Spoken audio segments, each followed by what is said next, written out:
Hi guys, this is Gisela and welcome back to my channel. So for today's video guys, andito tayo sa store and may nagbago guys, no? So nagpasol tayo ng ating pwesto sa ngayon. Yes, kung makikita nyo wala nang stante dyan at andito na siya guys. And then yung ayan, dun yan sa kabila. So andyan na siya sa gitna. Tapos yung itong L na to, na stante ay nag-forward na siya dito guys, no? And may plaza na tayo dyan. So, kung makikita nyo, medyo messy pa siya. Kasi kakabago lang. So, kagabi lang yan inayos, guys, no? And may bago na siya. So, yung mga stocks, may bago na siya. So, yung mga stocks, sa gitna dito siya nilagay siya, guys. So, medyo kinuha natin dyan at inilagay natin sa harap. And, ganyan siya, guys. Oo. Diba? So, medyo new form of yes guys, pwesto. Ganun. So, medyo new form of arrangement natin sa mga stante. So, kasi guys, maliit lang siya, pero okay siya. And, pag dito ako guys, makikita ko sila. Dito ako, makikita kong kumukuha dyan. So, medyo convenient para sa atin. And then, andyan, pwede din, dyan yung counter natin. So, pwede din natin dyan pupunta. Tayo dyan, dito sila dito sila dadaan.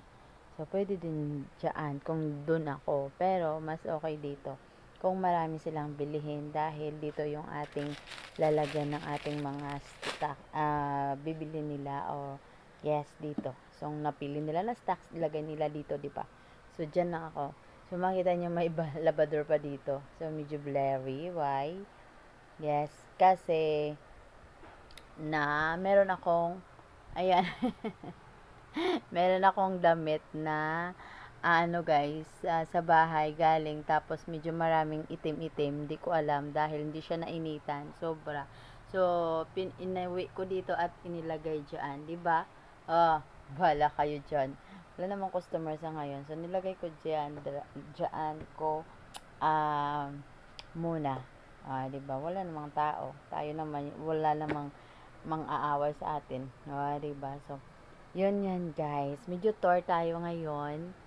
Iyan, yung mga plate natin at saka yung tissue. Kung makikita nyo sa mga vlog ko dati, doon yun. Doon sa, na dito. Pero ngayon, dito natin siya nilagay at nilagay dyan. Tapos, yan. Medyo, may nagbago lang ng konti guys, no? So, parang ganyan lang siya. Napa-L siya ngayon. Yes, and so blurry. Yes, parang ganyan siya yung arrangement natin. So, kung magtatanong kayo sino nag-arrange, tayo lang guys. So, inuunti-unti lang natin at saka natulog lang tayo ng 1 a.m. Diba? Parang ganun lang sa life. At saka para kunti na lang sa umaga yung gawin natin. So, ito, repack pa natin yung munggo na yan, yung green sack. And then, yung red is asin. So, kailangan pa natin yang i-repack. So, nag-umpisa tayo nag-repack ng asukal. So, 1 sack of asukal finish. And then, may nag-aantay pa na isa para magkaroon tayo ng espasyo dito guys. Kailangan lang natin i-repack yung lahat na nakasako at ilagay na natin sa mga lagayan. Kung may mga empty spaces pa dyan na boxes guys, yes, lagyan pa natin yan. So, ito, i-display pa natin dahil kinuha natin sa kabila dyan na space. So, nilagay lang muna natin dyan. Diba? And then, may plano tayo guys. Lahat na itong mga shampoo na to ay ilagay natin doon. So, ikabit natin guys. Kukuhanin lang natin yung, compress na natin yung mga coffee dyan. Diba? Para-paraan. So, ito, hindi pa final lagayan ito guys. Ayan. Ito, nagbabalak akong hangay na din natin yan. So, para magkaroon natin ng mga bagong stocks, magkaroon naman ng space para sa kanila. So, ngayon, temporary lang muna ilagay natin dito dahil para hindi na tayo mag-messy dito sa floor, guys, no? So, ginawa natin ng paraan. Diba? Para easy lang sa buhay. para hindi magulo pag pumasok yung customer natin. Na ito, hindi pa final talaga guys dahil nagkaroon pa ng rumble to the max yung mga stocks. But anyway, it's okay. At least nakikita natin yung ating kumbaga, kita natin yung na-feature natin kung paano natin magiging maayos sa future. Wow, future. Future, may ganon. Future talaga. Hindi, para maayos natin, medyo may makita nating progress for the future way of displacement. Yeah, displacement. Saka talaga guys, kung makikita nyo, hindi talaga to siya. Dito, 'di ba? Meron siyang spaghetti, pasta at saka sauce. Tapos doon sa kabila may ketchup. Hindi siya mga talaga, kumbaga assorted talaga to guys, no? So it's okay lang talaga dito. Kung may mga corn dito, may candy, tapos ganon, may patis, may sauces, kumbaga dito. Tapos may mga biscuit. Yan. Assorted talaga yung pag-display natin, guys. At saka may mga milk powder. O, diba? Ganyan lang. Iwan natin.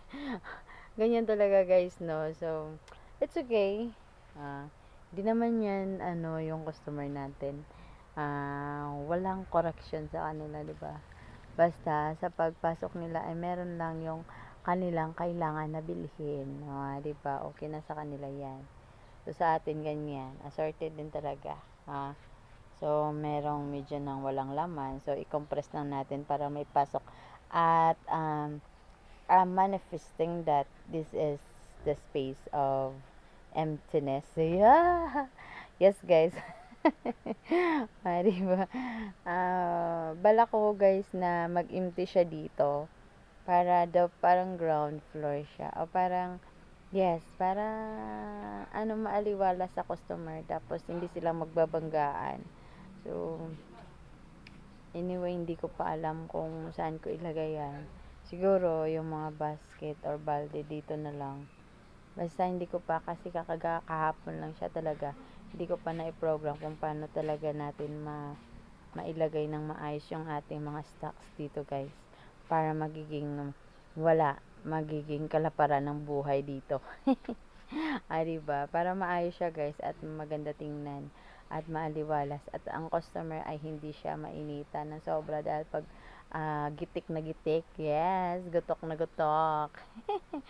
Pag masikip, guys, ganon sa Tagalog yung gutok, guys, sikip. Pag masikip, guys, pag market day, so diba, yung mga customer ay nagmamadali na aalis. Pero kung okay lang yan yung space na yan, so dito sila, so forwarded lang yan, parang magpila-pila dyan sa counter na yan. So pwede din dalawa yung ginawa natin, counter 1 and counter 2. So at saka yung cashier ay ako laang. Diba? So pipili lang ako kung saan ako. Diba? Parang ganon. So guys, samahan nyo ako. Tapusin natin yung vlog na to at tayo ang magre-repack na naman ulit. Diba? So, naumpisa na natin. Siyempre, natapos na yung sugar. Pili lang.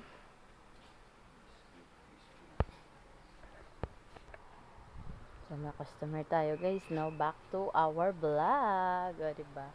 Medyo madilim ba? Yes, guys, dito yung espasyo. Diba maganda? Maaliwalas. Naway maubos dito at saka mapagbigyan natin ng daan or saan natin ilagay yung mga lagayan ng mga ganyan. Sige, pasok tayo dito, guys, no? Pasok. So, makikita nyo, hindi pa talaga na-arrange to, guys. Ito, i-empty natin to para kung marami-rami yung stocks na bibili ng customer ay pupunta dito at saka yung magbabag. So, sino ba yung magbabag? Di ako, dito lang. I-bagger ko lang din. Pasok dito. Kasi doon ay konting space lang dyan. So, para lang sa kanya, nag-iisa siyang magbabayad sa akin. Diba? So, itong table na to, guys, ginawa din natin yung ganyan para sa mga maramihang bibilhin ng customer ay ipasok natin dito at saka ilagay natin dito. May lavador balde pa dito, diba?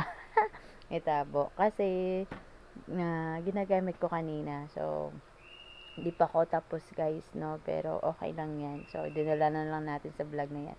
So, dito tayo maglagay ng carton at saka yung mga boxes na para ilagay ng mga kinuha ng customer.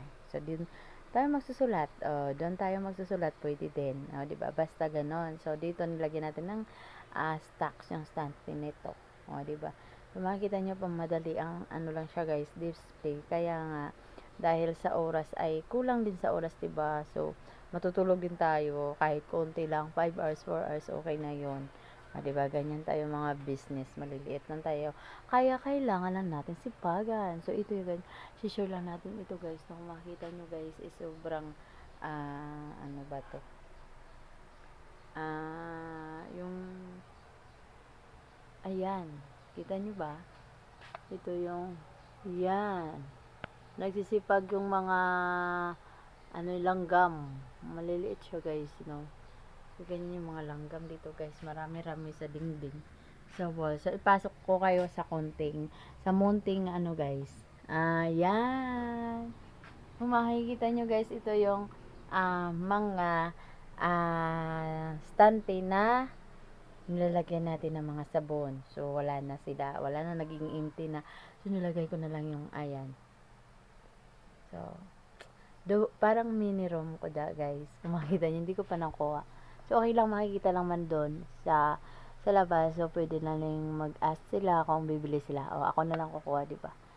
Yan, nagiging private, ano yan guys. Private room. Kung makikita nyo, merong foam. Yes, kasi hindi pa natin naiuwi sa bahay. And then, ganyan. So, hindi pa natin nailinis. Dito tayo magluluto guys, diba? So, sa kabila. Yes, parang may privacy na tayo ngayon. So, dito na tayo magluluto. Hindi pa natin nailinis. Diba? Pero, nag-iisip ako guys, mas mabuti siguro gagawa tayo ng kitchen.